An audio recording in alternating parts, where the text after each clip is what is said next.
Hi hello friends, అందరికీ నమస్తే. ఎలా ఉన్నారు మిత్రులందరికీ నమస్కారం. ఫ్రెండ్స్, స్కూల్ అసిస్టెంట్ బయాలజీ సబ్జెక్ట్కి సంబంధించి స్కూల్ అసిస్టెంట్ బయాలజీ డిఎస్సికి సంబంధించిన సిలబస్ గురించి క్లారిటీకి వీడియోలో మనం డిస్కస్ చేద్దాం. జీకే అండ్ కరెంట్ అఫైర్స్కి సంబంధించి 10 మార్కులు 20 ప్రశ్నలు రావడం జరుగుతాయి. విద్యా దృక్పథాలు పెర్స్పెక్టివ్స్ ఇన్ ఎడ్యుకేషన్, మనకి విద్యా దృక్పథాల సబ్జెక్టుకి సంబంధించి 5 మార్కులు 10 ప్రశ్నలు అయితే రావడం జరుగుతాయి. ప్రతి ప్రశ్నకి కూడా హాఫ్ మార్క్ అనేది కేటాయించడం జరుగుతుంది. స్కూల్ అసిస్టెంట్కి సంబంధించి బయాలజీకి సంబంధించిన సిలబస్ ఇది. Class room implications of education psychology 5 మార్కులు 10 ప్రశ్నలు అయితే రావడం జరుగుతాయి. బయాలజీకి సంబంధించిన కంటెంట్ నుంచి 40 మార్కులు 80 ప్రశ్నలు, బయాలజీ మెథడ్కి సంబంధించి 20 మార్కులు 40 ప్రశ్నలు అయితే రావడం జరుగుతాయండి. ఆల్రెడీ కరెంట్ అఫైర్స్కి సంబంధించి, అదేవిధంగా విద్యా దృక్పథాలకు సంబంధించి, జీకేకి సంబంధించి అసలు స్టాండర్డ్ జీకేకి సంబంధించి ఏ టాపిక్స్ చదవాలనేది మన ఛానల్లో రీసెంట్గా ఒక వీడియో చేశాను. ఒకసారి ఛానల్ ఓపెన్ చేసి చెక్ చేస్తే స్టాండర్డ్ జీకే ఈ టాపిక్స్ చదవండి అని ఉంటుంది. ఆ వీడియో చూసి జీకే ఏ టాపిక్స్ చదవాలనేది క్లారిటీగా మీకు ఒక ఐడియా అయితే వస్తుంది. కరెంట్ అఫైర్స్ విషయానికి వచ్చినట్లయితే లాస్ట్ 9 మంత్స్ కరెంట్ అఫైర్స్ అనేవి చదవాలండి. డిసెంబర్ నుంచి లాస్ట్ 9 మంత్స్ కరెంట్ అఫైర్స్ అనేవి చదువుకుంటే సరిపోతుంది. ఇక విద్యా దృక్పథాలకు సంబంధించిన సిలబస్ ఒకసారి ఇక్కడ స్క్రీన్ మీద పరిశీలన చేయండి. విద్యా చరిత్రకి సంబంధించి ఇక్కడ ఏం టాపిక్స్ ఉన్నాయనేది పరిశీలన చేయండి.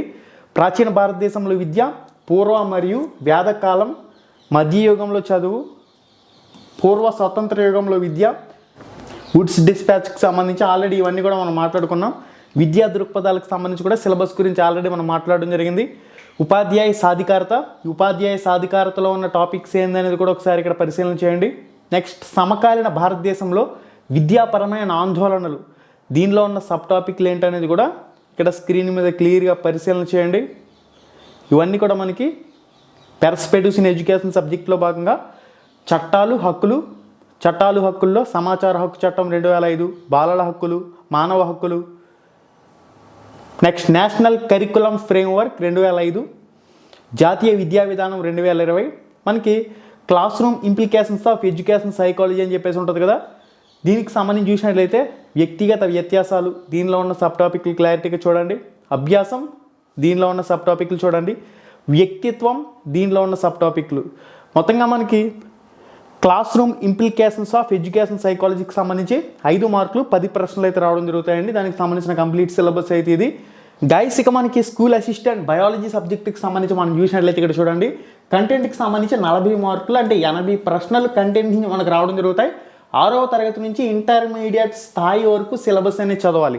6వ తరగతి, 7వ తరగతి, 8వ తరగతి, 9వ తరగతి, 10వ తరగతి, మనకి 2025-26 అకాడమిక్ ఇయర్కి సంబంధించి ఆల్రెడీ 6th నుంచి 9th వరకు కొత్త పాఠ్య పుస్తకాలు చదువుతున్నారు. 10th క్లాస్కి సంబంధించి కూడా 2025లో 2024లో టెక్స్ట్ బుక్స్ అనేవి చేంజ్ అయ్యాయి కాబట్టి వాటిని కూడా 10th క్లాస్ కొత్త పాఠ్య పుస్తకాలు టెట్కి చదువుతున్నారు కాబట్టి, ఇక ఇంటర్మీడియట్కి సంబంధించి 2025-26 అకాడమిక్ ఇయర్లో ఏదైతే సిలబస్ ఉందో కొత్త సిలబస్, దాన్నే ప్రామాణికంగా తీసుకుని చదువుకుంటే సరిపోతుందండి.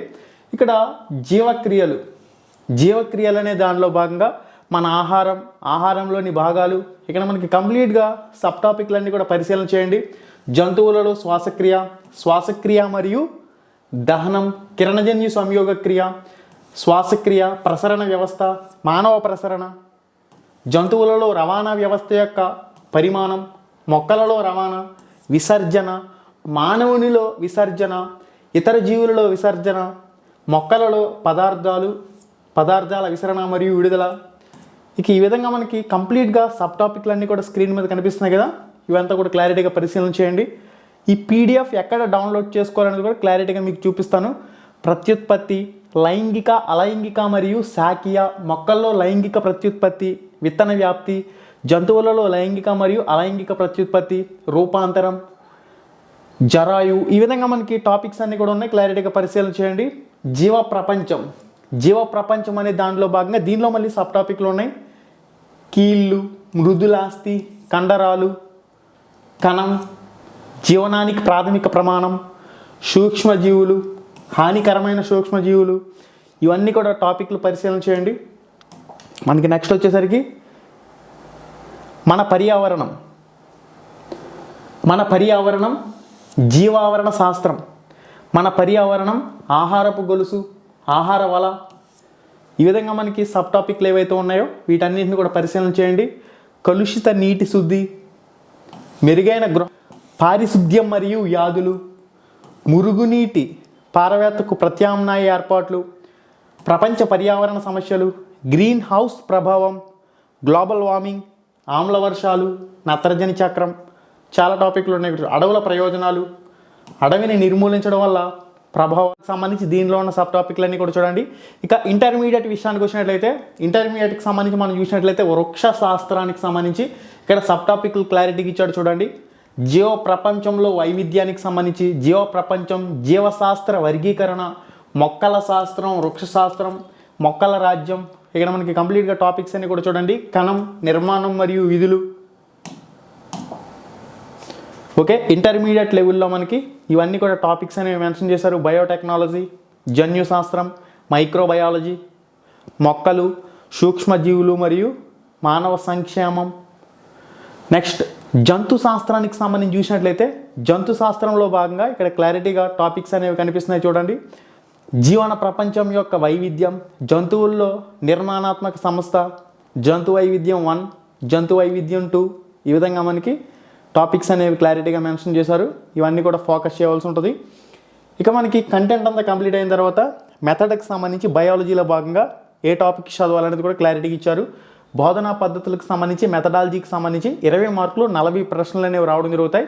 దానిలో భాగంగా సబ్ టాపిక్లన్నీ కూడా క్లారిటీగా పరిశీలన చేయండి. విజ్ఞాన శాస్త్ర స్వభావం మరియు పరిధి, దీనిలో ఉన్న టాపిక్లు ఏమిటి? జీవశాస్త్ర బోధన యొక్క లక్ష్యాలు మరియు విలువలు, జీవశాస్త్ర బోధన యొక్క లక్ష్యాలు ఏమిటి?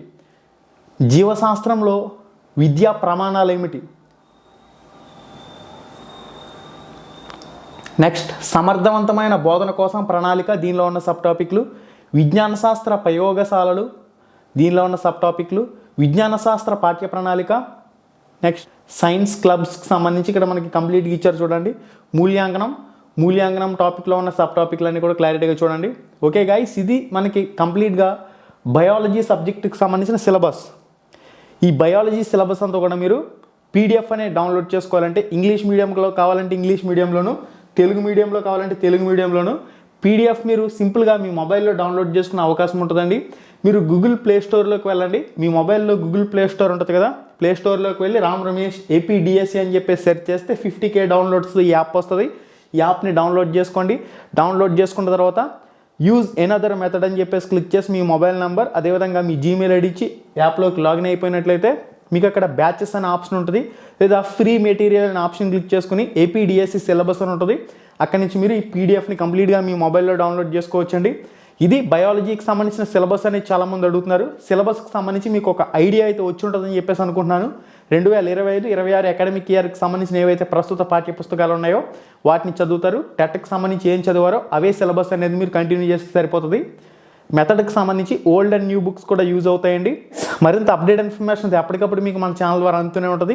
మళ్ళీ వీడియోలో మళ్ళీ కలుసుకుందాం. సబ్స్క్రైబ్ చేసుకోవడం మాత్రం మర్చిపోవద్దు. ధన్యవాదాలు.